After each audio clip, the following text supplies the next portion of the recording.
Hello दोस्तों, स्वागत करते हैं आप सभी का अपने यूट्यूब चैनल अनूप स्टडी में।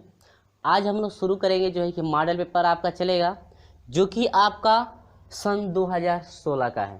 ठीक है, तो हम मॉडल पेपर सॉल्व कराएंगे जो कि इस वीडियो में आपके 10-10 क्वेश्चनों का जो है सॉल्यूशन कराया जाएगा। और हाँ, वीडियो अच्छा लगेगा तो वीडियो को लाइक और अपने दोस्तों में इस वीडियो को शेयर जरूर कर दीजिएगा। चलिए बढ़ते हैं प्रश्न नंबर 1 की तरफ। तो प्रश्न नंबर 1 है क्या, कह रहा है कि एक वृत्त की जीवा की लंबाई 24 सेंटीमीटर है तथा यह केंद्र से 5 सेंटीमीटर की दूरी पर है। उस वृत्त के केंद्र से 12 सेंटीमीटर की दूरी पर स्थित जीवा की लंबाई ज्ञात कीजिए। देखिए बहुत सिंपल सवाल है। कह रहा है कि एक वृत्त है, देखिए यहाँ पर मैं ग्राफ बना देता हूँ। यह एक वृत्त हो गया जो इसका यह केंद्र है, इस केंद्र से जीवा हो गई, इस केंद्र से कह रहा है कि एक वृत्त की जीवा की लंबाई, ये पूरी जीवा की लंबाई कितने की है, 24 की है। देखिए यहाँ से और यहाँ तक ये कितना है, पूरा 24 का है। ठीक है, अब ये कह रहा है कि यह केंद्र से 5 सेंटीमीटर की दूरी पर है, तो ये जीवा जो है केंद्र से कितने सेंटीमीटर की दूरी पर है, 5। अब देखिएगा, जब हम लोग जीवा पर केंद्र से हम लोग लंब डालते हैं तो वह जीवा को 2 बराबर भागों में क्या करती है, बांटती है। ये तो आप पढ़े हैं ना। ये 12 का हो जाएगा, ये भी कितने का होगा, 12 का। लेकिन आगे क्या कह रहा है, कह रहे हैं कि उसी वृत्त के केंद्र से 12 सेंटीमीटर की दूरी पर, अब यही वृत्त का केंद्र है, अब कितना सेंटीमीटर की दूरी पर, ये 12 सेंटीमीटर की दूरी पर, तब ये इतना 5 हुआ और ये 12, पूरा 12 कह रहा है ना, तो 5 और ये इतना दूरी आपको कितना हो जाएगा, 7, तभी ना 7 और 5 कितना हो जाएगा, 12। और कह रहा है कि दूसरी जीवा की लंबाई ज्ञात कीजिए, यानी कि इस जीवा की कह रहा है कि लंबाई ज्ञात कीजिए, सॉरी इस जीवा की, इस पूरे जीवा की लंबाई ज्ञात कीजिए। तो ध्यान दीजिएगा, बहुत सिंपल है। देखिए ये जो आपका त्रिभुज बना है, ध्यान दीजिएगा, ये त्रिभुज इससे इसको मिला देंगे तो ये जो आपका त्रिभुज बना है ये तो आपका 90 डिग्री का है ना। तो ये लंब मालूम है, आधार मालूम है, तो आसानी से कर्ण निकाल सकते हैं। तो यानी कि कर्ण बराबर का होता है लंब का स्क्वायर प्लस आधार का स्क्वायर। तो यानी कि कर्ण हो जाएगा आपका 12 का स्क्वायर 144। ठीक है, आप प्लस 5 5 कितना हो जाएगा, 25। तो यह हो जाएगा 5 4 9 हुआ, 4 2 6 हुआ, और यह हो गया 100 कितना हुआ, 69 हुआ। ठीक है, 100 कितना हुआ, 69। अब तो ये ठीक है ना, 169 तो हो गया। अब 169 का वर्गमूल निकाल दीजिए। 169 का वर्गमूल कितना होता है, यही ना है, कर्ण बराबर होता है कर्ण का स्क्वायर प्लस कर्ण बराबर होता है लंब का स्क्वायर प्लस आधार का स्क्वायर, और 169 का वर्गमूल 13। तो यह आपका हो गया 13। और जब हाई त्रिज्या जब ये 13 हो गई तो ये भी तो यहाँ से यहाँ तक त्रिज्या है, ये भी कितने का हो जाएगा, 13 का। ये पूरा त्रिज्या 13 का होगा कि नहीं होगा। और जब हाई त्रिज्या 13 का हो गया, हाई लंब पूरा हाई कितने का हो गया, 12 का। हाई तो पूरा ये केंद्र से दूरी 12 की है ना। तो अब हो गया ये कर्ण 13 हो गया, लंब 12 हो गया, तो आधार निकाल दीजिए। तो आधार बराबर होता है कर्ण में कर्ण का स्क्वायर, 13 का स्क्वायर 169 और माइनस लंब का स्क्वायर 144। तो यह बराबर हो जाएगा मेरे प्रिय छात्रों, यह हो जाएगा, घटेगा तो 9 में से आपका 4 घटेगा, कितना हो जाएगा, 9 में से 4 घटा 5 हो गया। हाई हो गया कितना, 1, हाई हो गया कितना, ये गड़बड़ हो रहा है, 9 में से 4 घटेगा 5 हो जाएगा, और 6 में से ये कटेगा तो 2 हो जाएगा। और 25 का वर्गमूल कितना हो गया, 5। 25 का वर्गमूल कितना हुआ, 5। तो हाई इतना 5 का है, तो ये भी इतना कितने का होगा, 5 का होगा, क्योंकि 2 बराबर भागों में क्या कर रही है, बांट रही है, क्योंकि केंद्र से ना हम लोग लंब डाल रहे हैं।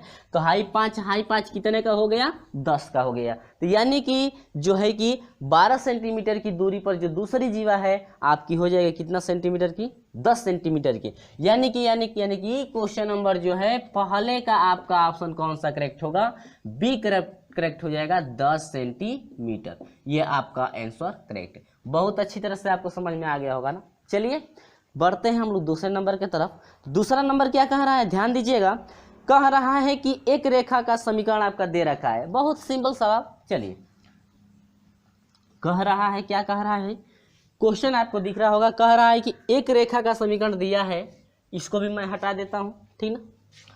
एक रेखा का समीकरण दे रखा है मेरे प्रिय छात्रों। हाँ, तो क्या दिया है, कह रहा है कि एक रेखा का समीकरण दिया है 4x - 3y प्लस कितना 12 बराबर कितना हो जाएगा 0 हो जाएगा। कह रहा है यक्स अक्ष को ए पर काटती है तो ए के निर्देशांक ज्ञात कीजिए। जब कोई भी रेखा एक्स अक्ष को काटती है ना तो वाई अक्ष का मान कितना होता है 0। जब कोई रेखा एक्स अक्ष को काटती है तो y बराबर कितना 0 और y का मान इसमें पुट कर दीजिए तो 4x प्लस 4x और ये माइनस है ना तो y का मान 0 रखेंगे तो ये 0 हो जाएगा प्लस 12 हो जाएगा बराबर कितना हुआ 0। तो यानी कि 4x बराबर हो जाएगा -12 और 4 3 ये 12 यानी कि x बराबर हो जाएगा -3। जब x का मान हम लोग 0 रखें तो सॉरी y का मान 0 रखा गया तो x का मान कितना है 3। यानी कि जब x अक्ष को काटती है तो y अक्ष का मान 0 रखेंगे और जब y अक्ष को काटेगी तो x अक्ष का मान कितना रखेंगे 0।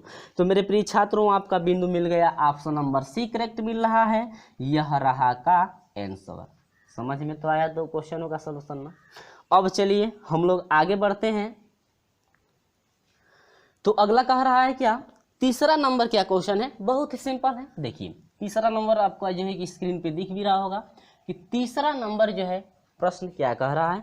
कह रहा है कि 7 का 0 पावर गुणे 25 है का पावर है -3/2 और माइनस है 5 का घात -3। देखिएगा बहुत ही सिंपल है, तीसरा नंबर है। अब किसी का भी घात 0 होता है तो 1 होता है ना, तो हाई 0 है घात इसका तो 1 हो जाएगा, 1 से मल्टीप्लाई कर दीजिए इतना ही हो जाएगा। अब 25 है तो 25 को लिख सकते हैं 5 का स्क्वायर और गुणे -3/2 है, ये 2 से 2 कट गया -5 का पावर 3।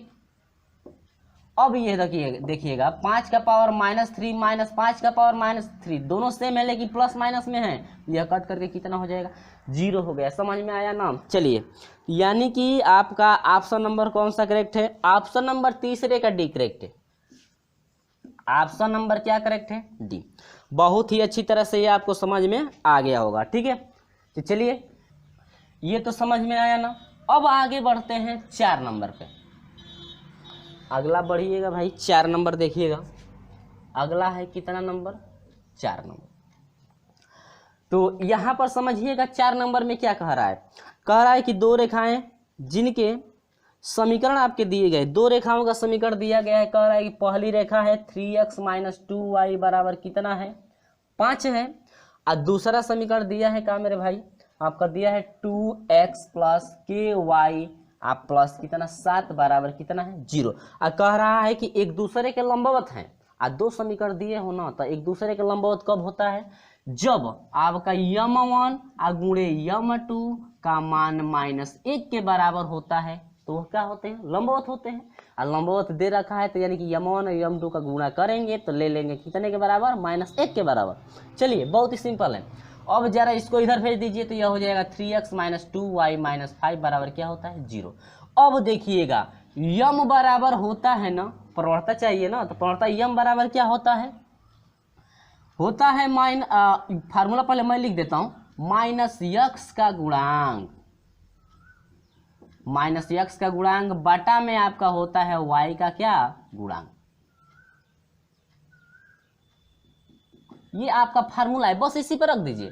तो m बराबर हो गया ना, तो m1 निकालना है पहले समीकरण के लिए, m1 बराबर -x का गुणांक कितना है 3, आप बाटा में ले लीजिए, होगा ना, बाटा में हो जाएगा, माइनस तो हो गया x का गुणांक 3 हो गया, अब बाटा में y का गुणांक कितना हो गया -2, माइनस से माइनस कट गया, यानी कि m1 बराबर 3/2 मिल गया। तो m1 का मान कितना मिल गया 3/2। अब जरा इसमें आ जाइए, फिर वही m2 बराबर हो जाएगा माइनस में x का गुणांक, यानी कि x का गुणांक 2 है और y का गुणांक कितना है k। समझ में आया ना। अब चलिए आगे बढ़ते हैं। अब यहाँ से m1 का मान रख दीजिए 3/2 और गुणे m2 का मान रख दीजिए -2/k, 3 2 से 2 कट गया, अब बराबर -1 तो माइनस से माइनस भी कट गया, 3/k बराबर 1 हो गया, 3 1 मल्टीप्लाई कर दीजिए, k बराबर कितना हो गया 3। के बराबर कितना हुआ मेरे प्रिय छात्रों 3। तो जब हम लोग सॉल्यूशन किए हैं 4 नंबर का तो k का मान कितना आया है 3 आया है, यानी कि 4 नंबर में लंबवत दिया था, k का मान पूछ रहा था, तो ऑप्शन नंबर ए करेक्ट है। यानी कि चौथे नंबर का ऑप्शन नंबर क्या करेक्ट है, ए करेक्ट है। देखिए बहुत ही सिंपल तरीका है ना। चलिए वीडियो अच्छा लग रहा है तो वीडियो को लाइक शेयर जरूर कर दीजिएगा। अब हम लोग बढ़ते हैं 5 नंबर के प्रश्न में, कि 5 नंबर के प्रश्न का सॉल्यूशन आप कैसे करेंगे, जरा ध्यान से देखिएगा, बहुत ही सिंपल है ये भी क्वेश्चन। चलिए 5 नंबर का क्वेश्चन समझ में आया ना। चलिए समझ में आ रहा है तो हमारे चैनल को सब्सक्राइब जरूर कर लीजिएगा, यदि सब्सक्राइब कर लिए होंगे तो, नहीं तो दोबारा सब्सक्राइब मत कीजिएगा, नहीं तो अनसब्सक्राइब हो जाएंगे। अब बढ़ते हैं इसके बाद 5 नंबर पे। तो चलिए 5 नंबर का सॉल्यूशन जरा हम दिखा देते हैं कि 5 नंबर का सॉल्यूशन आप कैसे करेंगे। यह है आपका 5वां नंबर। तो जरा देखिएगा प्रश्न नंबर 5वां है, करें कि एक चतुर्भुज ABC D के बिंदु A एवं C के निर्देशांक 3, 6 और जो है कि 1, -1 और 2 है, यानी कि एक कह रहे हैं एक चतुर्भुज है। तो यहाँ पर हम लोग एक चतुर्भुज बना लेते हैं। यह आपका एक क्या हो गया, चतुर्भुज हो गया। यह A हो गया, B हो गया, C हो गया और क्या हो गया ये D। कह रहा है कि यह जो है A एवं C के निर्देशांक, यानी A के निर्देशांक 3, 6 है और C का निर्देशांक है -1 और कितना है जो है कि आपका 2, ये ना दे रखा है। और ये कह रहे BD का निर्देशांक, BD का समीकरण B और D, यानी कि इसका जो है कि आपको समीकरण बताना है कितना होगा। BD का समीकरण निकालना है ना। देखिए तो आप लोगों को पता होगा कि हम लोग इस तरह से जो रेखा खींचते हैं, इस तरह से जब रेखा खींचते हैं तो यह एक्स अक्ष को इंडिकेट करता है, और जो आप ये सीधा रेखा खींचेंगे यह आपका होता है क्या, वाई अक्ष। यानी कि इस तरह से यदि ये रेखा खींची जाए तो ये एक्स अक्ष को इंडिकेट करता है, और इस तरह से हम लोग खड़ा है कि जो है कि लंबवत एक रेखा ऐसे खींचेंगे तो यह इंडिकेट करता है किसको, वाई अक्ष को। तो इसी के अनुसार हम लोग यहाँ पर निर्देशांक बी और डी का निर्देशांक हम लोग इसी के अनुसार निकालेंगे। तो ये तो आपका एक्स अक्ष का है, तो पहला वैल्यू एक्स का होता है, दूसरा वाई का, पहला वैल्यू एक्स का, दूसरा वाई का।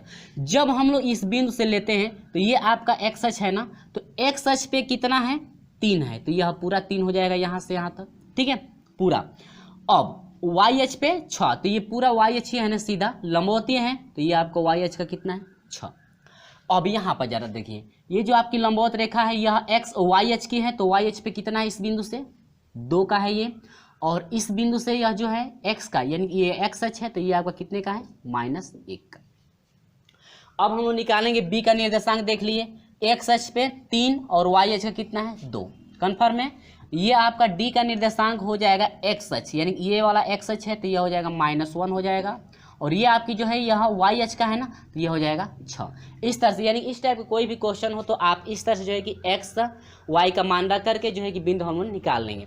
अब इसका समीकरण निकालने के लिए फार्मूला, अब देखिए यह x1 हो जाएगा, y1 हो जाएगा, ये आपका x2 और क्या हो जाएगा, y2। कन्फर्म है आप लोग को ना। चलिए तो BD का समीकरण बराबर हो जाएगा y - y1 होता है इक्वल टू y2 - y1 बाटा में x2 - x1, और ये हो जाएगा x माइनस क्या, x1, ठीक है। अब यहाँ पर हम मान रखते हैं, इसको हम हटा देते हैं और यहाँ से हम लोग मान रख करके देख लेते हैं।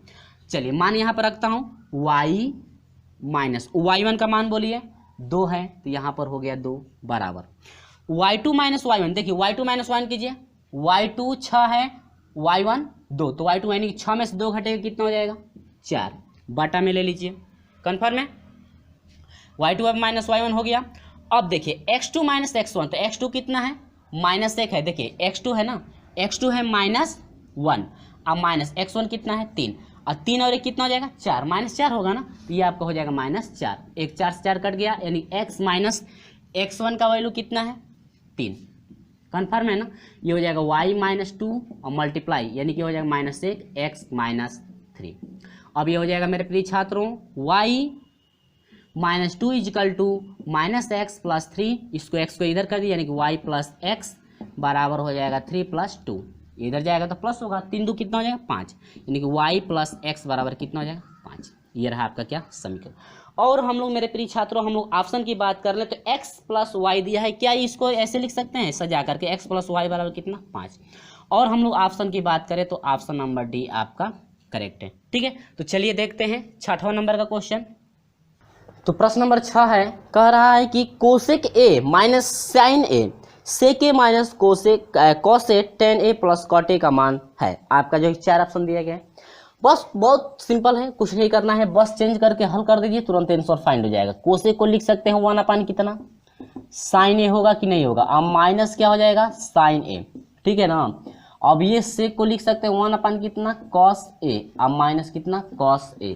अब tan को क्या लिख सकते हैं, लिख सकते हैं tan को साइन a बटा में क्या, कॉस a, ये तो आप लोगों को पता है ना। इसको लिख सकते हैं कॉस a बटा में क्या, साइन a। कन्फर्म है। अब देखिए यहाँ पर क्या करना, इसका हर नहीं तो इससे मल्टीप्लाई करें तो 1/sin² a बाटा में sin a होगा कि नहीं होगा, गुणे हाई हो जाएगा, फिर वैसे ही तो 1 - cos² a अब बाटा में क्या हो जाएगा cos a। इसके बाद इसका जब एलसीएम ले लेंगे तो sin a इंटू क्या हो जाएगा cos a, ठीक ना। sin इंटू कास है तो हाई कास से कास कट जाएगा, साइन बचेगा, साइन से साइन में गुणा sin² a और प्लस साइन से साइन कटेगा, कॉस बचेगा, कॉस से कॉस में cos² a। अब क्या करेंगे जरा ध्यान से समझिए, 1 - sin² a cos² a के बराबर होता है बाटा में sin a, सर्वसमीका से 1 - cos² a sin² a के बराबर होता है बाटा में क्या होता है cos a, गुणे sin² a plus cos² a ये कितने के बराबर होता है 1 के, बटा में sin a इंटू क्या होता है cos a, ठीक है। अब यहाँ पर देखिए कासे से एगो कास कट जाएगा, हाई कासे से हाइयो कास कट जाएगा, साइने से एगो साइन और साइन से एगो साइन, अब बच गया कितना टोटल 1, यानी कि बच गया टोटल कितना 1। तो हम लोग ऑप्शन की बात कर ले मेरे प्रिय छात्रों, तो ऑप्शन नंबर 6वें का ए करेक्ट है। ऑप्शन नंबर 6वें कितना मिल रहा है ए, आपको स्क्रीन पे दिख भी रहा होगा कि 6 नंबर का ए जो है आपका करेक्ट कंफर्म हुआ। चलिए इसके बाद बढ़ते हैं हम लोग 7वें नंबर पे। तो 7वां नंबर जरा गौर से देखिए 7वां नंबर क्या है। चलिए तो 7 नंबर का सॉल्यूशन कराते हैं। तो 7वां नंबर क्वेश्चन है, कह रहा है कि एक रॉकेट लॉन्चिंग पैड पी से ऊर्ध्वाधर दिशा में छोड़ा जाता है। यह पहले 40 किलोमीटर दिशा में ऊर्ध्वाधर दिशा में जाता है, फिर ऊर्ध्वाधर दिशा से 60 डिग्री के कोण पर 40 किलोमीटर जाता है। इसके लॉन्चिंग पैड की ऊंचाई है। अब देखिए क्या करे कि एक बिंदु P है, यहाँ पर मान लीजिए P जो है ये लॉन्च किया जा रहा है रॉकेट लॉन्चर है, ये P है, और मान लीजिए रॉकेट जो है कि यहाँ तक जा रहा है, ठीक है, यानी कि 40 किलोमीटर की ऊंचाई तक जो है कि रॉकेट लॉन्चर जा रहा है। इसके बाद 60 डिग्री के एंगल पे घूम जा रहा है। कितने डिग्री के एंगल पे 60 डिग्री। अब यहाँ से जो है कि यह 60 डिग्री के एंगल पे क्या हो रहा है घूम जा रहा है। तो ये लॉन्चिंग ये टोटल कह रहा है कि जो ये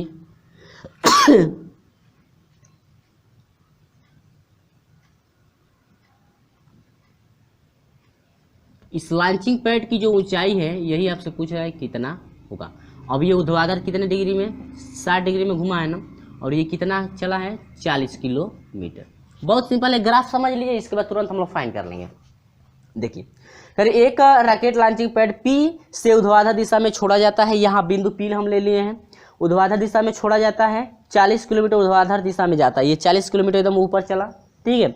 अब ये कह रहा है कि और फिर ऊर्ध्वाधर दिशा से 60 डिग्री के एंगल पे, यानी 60 यहाँ तक जाता है, इसके बाद 60 डिग्री के एंगल पे जो है कि घूम जा रहा है, फिर ऊर्ध्वाधर घूम जा रहा है 60 डिग्री के एंगल पे, और वो भी कितना 40 किलोमीटर ऊर्ध्वाधर दिशा में 60 डिग्री के कोण पर 40 किलोमीटर जाता है। तो 40 किलोमीटर इधर हम लोग लेकर चले गए। और ये कह रहा है कि इसकी लॉन्चिंग पैड की ऊंचाई, यानी कि कह रहा है कि ये टोटल जो ऊंचाई है, इसकी टोटल ऊंचाई आप ज्ञात कीजिए कितना होगा। तो P हो गया, यह A हो गया, ये B हो गया, ये क्या हो गया C। कोई बात नहीं, बहुत सिंपल है। ये देखिए यहाँ पर ये 90 डिग्री का बनेगा कि नहीं बनेगा, ये तो आपका 90 डिग्री का बनेगा। आज जब 90 डिग्री का ये बना तो मैं इसको जरा यहाँ से काट कर बना देता हूँ। अब ये ग्राफ ऐसे बनेगा, ग्राफ ऐसे बनेगा, ये 40 किलोमीटर ये वाला है, और ये 60 डिग्री का है, और ये आपका 90 डिग्री का। बहुत सिंपल है। तो बस हम लोग इसको निकाल लेंगे ना, इसको हम लोग निकाल लेंगे, इसके बाद इसको ज्ञात करके इसमें जोड़ देंगे तो पता चल जाएगा टोटल जो लॉन्चिंग पैड की ऊंचाई कितनी है, समझे ना। अब देखिए तो ये आपका 60 डिग्री हो गया। अब ये पता है और ये पता है, नहीं ये तो आपका वो लंब हो गया ना, ये नहीं, ये आपका BC है, यानी कि मैं रख देता हूँ A हो गया, ये C हो गया, ये क्या हो गया B, ठीक है ना। अब ये 60 डिग्री का हो गया ना, तो यहाँ से आपका हो जाएगा, ये तो आपका देखिए ये वाला आपको फाइंड करना है, ये वाला, यानी कि AC यदि निकाल लेंगे तो AC जो है लॉन्चिंग पैड की ऊंचाई आपको फाइंड करनी है ना, तो यानी AC ये वाला जो है यदि हम लोग निकाल लें AC, तो पता चल जाएगा टोटल जो लॉन्चिंग पैड की ऊंचाई कितनी है। तो बस ये निकालना है। तो आपका देखिए कर्ण मालूम है, आधार ज्ञात करना है, कोण मालूम है। तो लंब कर्ण बटा में आधार किसका मान देता है, यानी कि कर्ण बटा में आधार जो होता है किसका देता है, सेक का। और सेक में क डिग्री है 60 डिग्री, यानी कि पहले सेक थीटा ले ली, सेक थीटा हो गया। और सेक थीटा की जगह पर कितना डिग्री, 60 डिग्री। और कर्ण कितना है, 40 है। आधार आपको निकालना है, ठीक है। आधार क्या है यहाँ पे, AC है, AC आपको क्या करना है, फाइंड। तो सेक 60 डिग्री का मान आपको कितना हो जाएगा, सेक 60 डिग्री का मान कितना हो जाएगा, सेक 60 डिग्री का मान 2 हो जाएगा, बराबर आपका हो जाएगा 40 बटा में कितना, AC। 2 से 40 को घटा दीजिए, 20 हो गया, यानी कि तिर्यक गुणा कर देंगे तो यह हो जाएगा AC बराबर हो जाएगा मेरे प्रिय छात्रों कितना, 20। यानी कि जो AC की ऊंचाई है कितनी हो गई, 20। AC 20 हुआ ना, तो टोटल लॉन्चिंग पैड कितना हो जाएगा, यानी कि 20 प्लस 40 बराबर कितना हो जाएगा, 60। यानी टोटल लॉन्चिंग पैड की ऊंचाई कितनी हो गई, 60 किलोमीटर। किलोमीटर में है ना, हाँ 60 किलोमीटर, जो कि आपका ऑप्शन नंबर बी आपका करेक्ट है। उम्मीद है मेरे प्रिय छात्र ये आपको अच्छी तरह समझ में आ गया है। ज़्यादा हम लोग सोल्यूशन भी नहीं किए, सिर्फ आपको समझना है क्या कैसे ग्राफ बने, ग्राफ बना लेंगे तो आप अच्छी तरह से इसका सोल्यूशन कर सकते हैं, ठीक है। चलिए इसके बाद हम लोग बढ़ते हैं 8वें नंबर की तरफ कि 8वें नंबर का सवाल कैसे किया जाएगा। चलिए इसको हम हटाते हैं, ठीक ना। तो चलिए 8 नंबर की बात करते हैं। कह रहा है कि 2/3 cosec square 58 degree minus 2/3 cot 58 degree tan 32 degree minus 5/3 tan 13 degree into tan 37 degree into tan 45 degree into दिया है tan 53 degree into tan 77 degree का मान क्या होगा। देखिए बहुत सिंपल है, बस आपको टर्निंग याद होना चाहिए। देखिए यहाँ पर कैसे होगा, ये जो है आपका 2/3 है, दोनों में 2/3 है तो कॉमन ले लीजिए। कोसेक स्क्वायर है ना, तो इसको चेंज कर देंगे तो 1 क्या हो जाएगा, साइन स्क्वायर 58 डिग्री होगा। अब माइनस काट है तो इसको काटे रहने दीजिए, काट कितना 58 डिग्री इंटू tan को चेंज कर दीजिए, tan को काट में ले जाएंगे तो क्या होगा, tan को क्या हम लोग लिख सकते हैं, ऐसे tan को लिख सकते हैं 90 माइनस 58, यानी कि 90 में से 58 घटाएंगे तो आपका 32 हो जाएगा ना। 90 में से 58 घटाएंगे तो आपका कितना हो जाएगा, 32 हो जाएगा। यानी कि tan 90 माइनस 58 लिख सकते हैं। और tan की टर्निंग क्या होती है, काट कितना डिग्री, 58 डिग्री, यानी कि इसको लिख सकते हैं काट कितना डिग्री, 58 डिग्री, ठीक है ना। माइनस 5/3। फिर देखिए यहाँ पर जो पहला टोटल मान 5 है, 5 मानों में से tan 45 का मान मालूम होता है, और tan 13 और tan 37 को चेंज कर दीजिए, बाकी सभी को वैसे रह जाए ताकि आसानी से ये कट जाए। तो tan 13 को इसी तरह से चेंज करेंगे तो यह चला जाएगा काट 77 में। कैसे, क्योंकि tan यानी कि 90 में से 77 घटाएंगे, tan है ना, tan रखिए, 90 में 77 घटाएंगे तो 13 मिलेगा।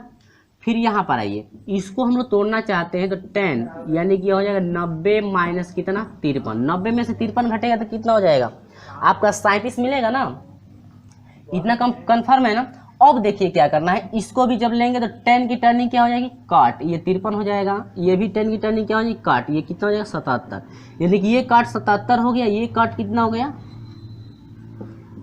53 हो गया। आज tan 45 डिग्री का मान कितना होता है, 1 होता है, तो 1 रख दीजिए गुणा, इसको ऐसे रहने दीजिए tan 53 इंटू tan 77, इसलिए नहीं इसको तोड़े हैं ताकि इसको चेंज किया जाए साइन कास्ट में तो आसानी से ये कट जाएगा। तो इससे ये कट जाएगा, इससे ये कटेगा। कब कटेगा, कंडीशन देखिएगा कब कटेगा, जब साइन कास्ट में इसको चेंज करेंगे, इसको चेंज करेंगे तो अंश और हर आपस में कट जाएंगे। तो ये आपका हो जाएगा 2/3। अब काट से काट में गुणा करेंगे तो काट स्क्वायर होगा, और काट को चेंज कर दीजिए साइन कास्ट में तो ये हो जाएगा साइन स्क्वायर 58 डिग्री माइनस ये हो जाएगा काट स्क्वायर 58, काट को चेंज कर दीजिए कास स्क्वायर 58 हो जाएगा, अब बाटा में साइन स्क्वायर 58, ठीक ना। माइनस ये हो जाएगा 5/3, ये कट करके 1 से मल्टीप्लाई यानी 5/3 हुआ, तो ये हो जाएगा 2/3, दोनों का एलसीएम साइन स्क्वायर ये होगा, और 1 माइनस हो जाएगा ऊपर कास स्क्वायर 58, ये नहीं 58 है, ठीक है।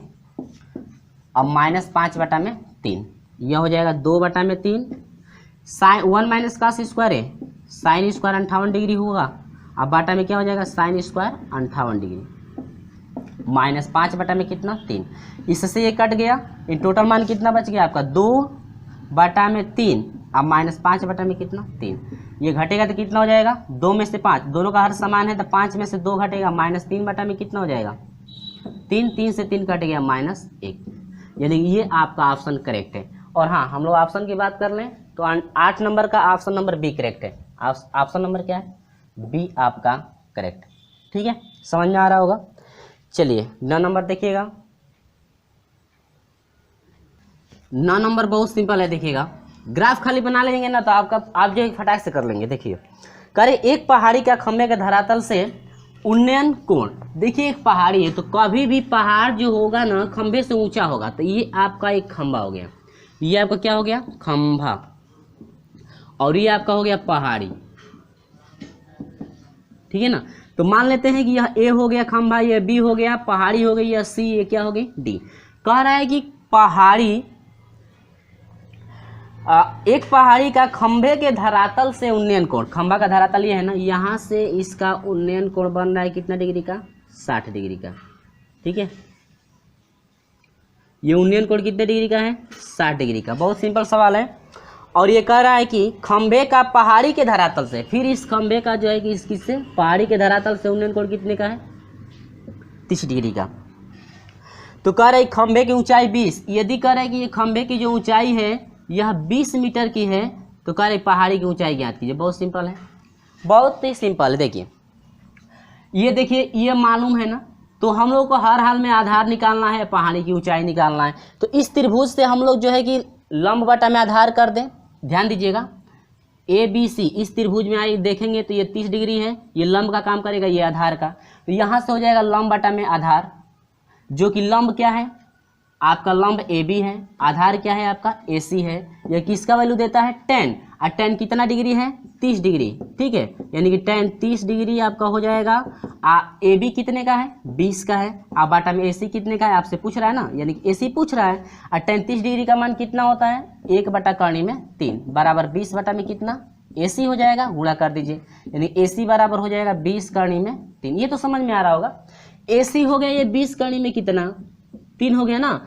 अब देखिए अब इसमें आ जाइए तो इस बड़े वाले में लेंगे तो ये काम करेगा, ये लंब का काम करेगा, ये आधार का। तो लंब बटा में आधार, तो पहाड़ी CD है ना, CD बटा में आधार आपका हो जाएगा 20 करनी में 3।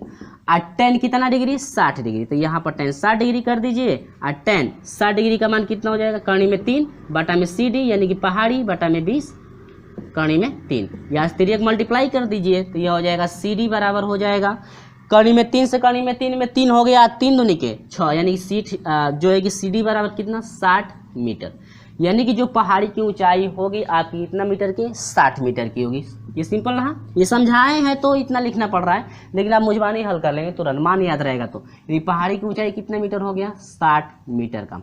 और हाँ, हम लोग ऑप्शन देख लेते हैं, ऑप्शन कौन सा मैच कर रहा है। Option number A, option number क्या है ऑप्शन नंबर A आपका करेक्ट। तो चलिए इस वीडियो का अंतिम क्वेश्चन देखते हैं। दे रखा है प्रश्न नंबर 10, ध्यान दीजिएगा प्रश्न नंबर 10 स्क्रीन पे भी दिख रहा होगा। प्रश्न नंबर 10 क्या है,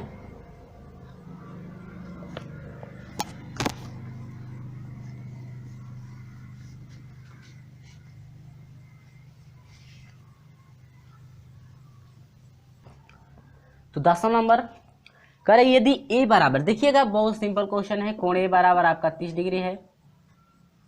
ठीक है, कोण A बराबर कितना डिग्री 30 डिग्री है।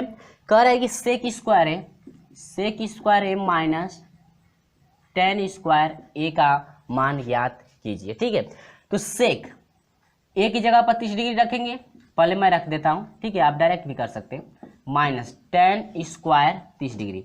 अब ये बताइए सेक 30 डिग्री का मान कितना होता है 2 बटा करनी में 3 का स्क्वायर हो जाएगा, माइनस tan 30 का 1 बटा करनी में 3 का स्क्वायर। अब ये हो जाएगा 4 बटा 3, अब माइनस A हो जाएगा 1 बटा में 3। क्यों हो जाएगा, क्योंकि कर्ण का स्क्वायर करेंगे तो खाली 3 ना होगा, और हर समान है तो अंशों को घटा दीजिए, यानी 4 में से 1 घटा कितना हो गया 3 बटा में 3 बराबर कितना हो गया 1, यानी कि ये रहा क्या आपका आंसर करेक्ट। यानी कि ऑप्शन की बात कर ले हम लोग तो ऑप्शन नंबर जो है आपका A करेक्ट है, ऑप्शन नंबर डी करेक्ट है। ऑप्शन नंबर क्या है, ऑप्शन नंबर इसका D आपका करेक्ट कन्फर्म हुआ। ऑप्शन नंबर क्या है D। अब देखिएगा एक और तरीका है, आप डायरेक्ट भी कर सकते हैं, कोई दिक्कत नहीं है। यहाँ पर देखिए ये आपको खुद फार्मूला है, ये क्या है खुद आपका क्या है ये फार्मूला है। तो जब ये फार्मूला है तो फार्मूले के अनुसार कितने का हो जाएगा, एक ही के हो जाएगा, इतना सोल्यूशन भी नहीं करना पड़ेगा, फार्मूला याद हो तो। यानी सेक स्क्वायर है माइनस टेन स्क्वायर है बराबर कितना 1, ठीक है। तो उम्मीद होगी कि ये जितना मैं क्वेश्चन सोल्यूशन कराया हूँ 10 क्वेश्चन का, उम्मीद होगी ये सभी पर जो है प्रश्न समझ में आ गया होगा आपको। और हाँ, अभी तक का वीडियो अच्छा लगा है तो वीडियो को लाइक शेयर जरूर कर दीजिएगा। हमारे साथ नहीं जुड़े हैं तो चैनल को सब्सक्राइब करके जुड़िएगा, साथ में बेल आइकन को प्रेस भी कर दीजिएगा ताकि जब भी वीडियो अपलोड की जाए आपको समय से नोटिफिकेशन पहुँचते रहे। चलिए मिलते हैं आपसे अगले वीडियो में, तब तक के लिए बाय बाय।